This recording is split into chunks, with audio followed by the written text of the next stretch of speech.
Be sure to check out RCT3, winner of the RCT3 Tosso Quiz of 2015 and enter the Toxic competition for 2016.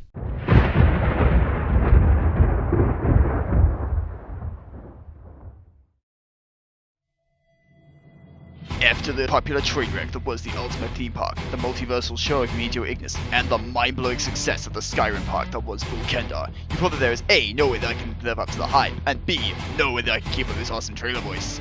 You were completely right, I can't. About the voice thing, yes, but I think I can pull off another park from hell. As for the theme, well, I've been hinting at this one for months on my Skype and even dropped a major hint in my last video if anyone was paying attention. But I might as well tell you all and let you all stop trying to speculate. Because the theme for Let's Build the Ultimate Theme Park 2016 is going to be Fallout 4, ladies and gentlemen.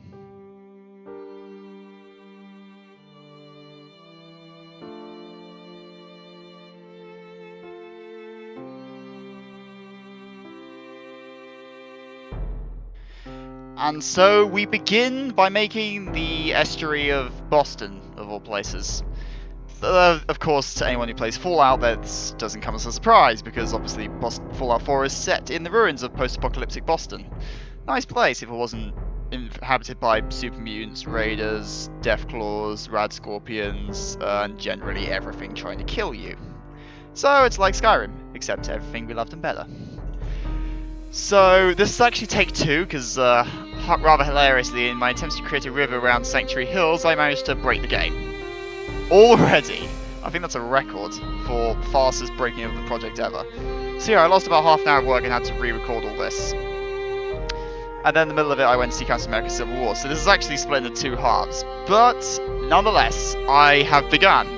And I'm actually spending a load of time trying to find my custom scenery, because man, I'm rusty on the theme park idea. And I am really trying to concentrate with my own Fallout 4 theme remaster playing in the background, which is surprisingly off-putting. But anyway, so anyone who knows the game well, there's obviously a lot of stuff I'm going to be saying is going to be quite easy to dissect.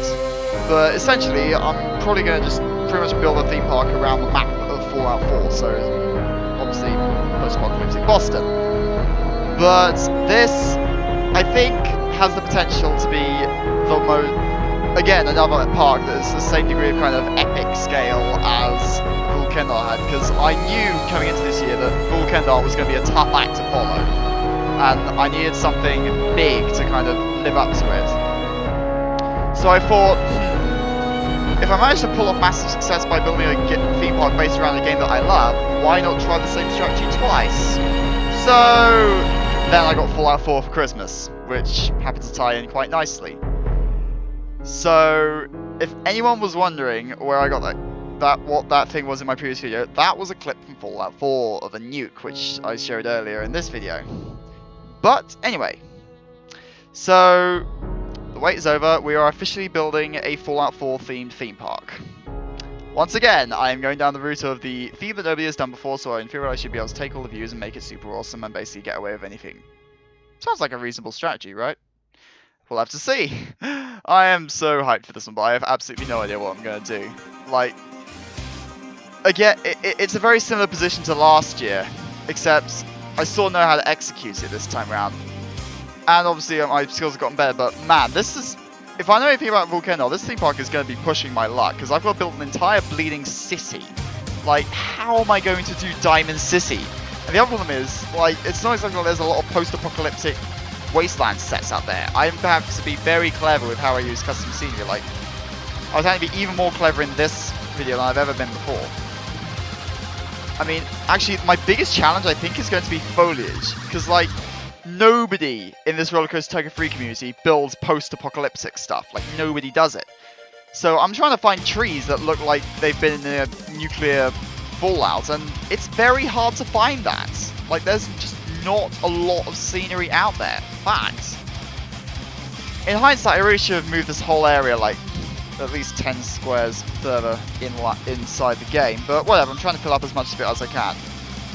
Anyone wondering, that hill on the left is going to be my Vault 111, and I have no idea what scene I'm going to use for the Vault entrance, because I am an idiot, and I picked a theme that no one's done before, so, like, again, there's no custom scenery anywhere, so shit. Excuse my language. But nonetheless, I will endeavour to try and come up with a theme and hopefully execute this. I think I can pull it off. There's enough kind of mixing and matching of sets going on that I think I can pull off the kind of East Coast post-nuclear Fallout theme thing. I don't know. There's just it's such a weird thing to grasp because like it's not like when I did Medieval or Dwemer where there was like certain sets I could rely on. Like this, I'm really having to make my own way. Like I have no idea what I was doing. Like I've downloaded a bunch of new sets again. Like I've actually found some really useful ones. There's a great electricity pylon set that I need to use at some point because that is going to be really useful because you get a lot of those in Fallout map. I've got some highway pieces from like a map from no, not a map. What am I saying? A set from I got ages ago. I think it was this one actually. Yeah, I was just experimenting with them, and I'll probably end up using those a lot. But I need to study the Fallout map just so I can get a feel for it. That was me leveling up the terrain around the map, and this was me earlier this afternoon. So everything you saw just now, that was yesterday, and then everything I'm playing now was me building earlier this afternoon. After I'd added about 2 or 3 more sets, but I knew what I was doing this time around, so I was a little more confident. So, anyone who knows the game, and hopefully there are some of you, if anyone who knows Fallout 4 will realise that they might recognise the shape by now that I'm actually building Sanctuary Hills. And for the record, this is my sort of house in Fallout. Oh, if anyone's wondering how I play Fallout, I'm more of a rifleman, but I'm currently rocking a 2-shot Gauss rifle, never only double-barrel shotgun. I just got a kneecapper auto pipe rifle, rapid receiver, and I have a big boy, obviously. And full XO1 power armor. I'm quite far into the game. I have no DLCs yet, but hopefully I'll be able to get some. Anyway, back to Roller Coaster Tycoon 3. Oh wait, I'm doing a crossover thing, so anyway. Yeah, Bethesda is Bay. But right here I was actually delving into Shy's Main Street set, because I found that I think that fits the kind of housing theme at Sanctuary Hills quite well. I don't know, I may have completely stuffed this up, but I've no idea what I'm going to do for the roofs, but this is just... I didn't know what... I was a little unsure of myself, but honestly, it sounds when you do this sort of thing, you just gotta grit your teeth and go for it. But I think that my Sanctuary Hills thing is working well. I do, however, there's one critical problem. I need to find some furniture. I just realised all my custom scenery sets are walls and stuff. I have like no furniture items. So I need to find some stuff so I can fill up the insides of the houses. Because like, I'm building all these floor plans and stuff, but I got nothing to fill them with. So I need a bunch of new stuff. But nothing that a quick bit of hunting around on the custom scenery defo can't solve.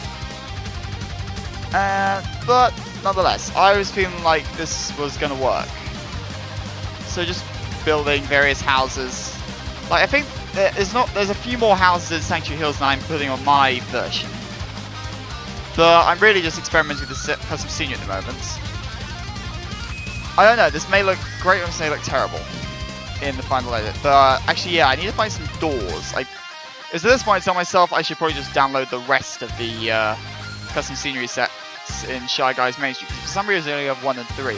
It's probably just because I never used them. Yeah, at this point I realised, oh hang on, I haven't got any of the right sets to work on those houses, so I decided to come back to those in episode 2. But, nonetheless, I felt like I was making some decent progress. So, decided to just fill in some other details, but I was looking around and thinking, what can I do? Then I realised I hadn't built this house and thought, okay, yeah, that's something I can do in the meantime. I think this series will definitely sort of gain momentum the more it goes, because like, it's early days and I don't quite know what I'm doing. So just building a few things and working on some stuff, working on another house, putting in more rooms. I'm trying to give each one its own little unique layout, but man, pieces are limited for this sort of theme. Well, also, I have no idea how to use Shy Guy's Main Street section. I've never used it in the past. Oh man, this was where I had a train wreck, because I realised, like, there's nothing in Fallout 4 with leaves. Like, there's so few trees with leaves on them, and the problem is, in Roller Coaster Tycoon 3, almost every bleeding tree custom scenery set has leaves on it, so I'm having to use I can only use certain tree types that basically have had all the leaves blasted off and look like they've been in an apocalypse. Oh yeah, and then I changed up all the grass texture, because I'm sorry, the green one looks disgusting. Like, not discussing in a bad way, but like it's just the raw colour. It's not that rough thing. I mean, seriously, if anyone plays Fallout 4, then man, you know it's beautiful. Like, it is everything I love about Skyrim and more. At this point, I was just browsing for sets. Then, yeah, this is where I found the pylon set and decided to start playing with it to see what I could find. But I just cancelled it and decided, okay, so that's what I got. We'll work on it later. Right here, I had no idea what I was doing, so I decided to just fill up some space with some foliage. Yeah, this is not gonna be your conventional run-of-the-mill theme park. This is gonna be a very, very weird one. Sorry, I was just browsing through stuff. I realised, hang on, wait, they're not gonna see the inside of that. I might as well just fill it up now, because that is actually a recreation of my kind of main base building at Sanctuary Hills in Fallout 4, which is basically where I've got all my mods, all my many suits of power armor kept. But yeah, I really need to be more clever in terms of the way I source my custom scenery, because like I've got to be very specific in my wording choice. But anyway, so honestly, what can I say at the end of this episode? Well, in short, we have begun. The Fallout 4 post-apocalyptic theme park thing is officially commencing. So, yeah, we're coming to the end of this episode. Wow, it's actually nearly 12 minutes. But anyway, so thank you very much for watching, and I hope this is going to be a good series. I hope you're hyped, as excited as I am for this one. But anyway, thank you very much for watching, and I will see you all in the next episode of this series, whatever I'm going to call it. It's probably going to be Let's Play the for Theme Park 2016 again. I haven't actually rendered this video yet. But anyway, I'll see you all in the next episode. Bye-bye!